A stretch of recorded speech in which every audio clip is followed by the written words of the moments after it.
Hi, I'm Luke Fletcher, and I'm the drafting manager at America's Home Place. You know, over the last 7.5 years that I've worked here, I've been able to spend a lot of time drawing and reviewing plans that are being built by our customers. In doing that, I've been able to get a pretty good idea of what they're looking for. And one plan that is a customer favorite is the South Fork Modern Farmhouse. The South Fork Modern Farmhouse is a 2,337 square foot home with 3 bedrooms and 2 baths.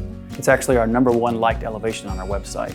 We've reduced the footprint of the house, improved storage, and added additional closets and shelving. We also added a walk-in pantry and extended the kitchen island by 4 feet for a more usable and always needed cooking space. With all this extra storage, it's obviously a great plan for families with kids. It's also a great plan for property with a view, and with the wraparound farmhouse style porch, you'll never miss a beautiful sunset or sunrise. We hope you're as excited as we are about this newly modified plan. If you want more information about the South Fork Modern Farmhouse, then please visit us at americashomeplace.com. If you want to see more videos like this, as well as new model home tours and videos about custom building your own house, then please subscribe.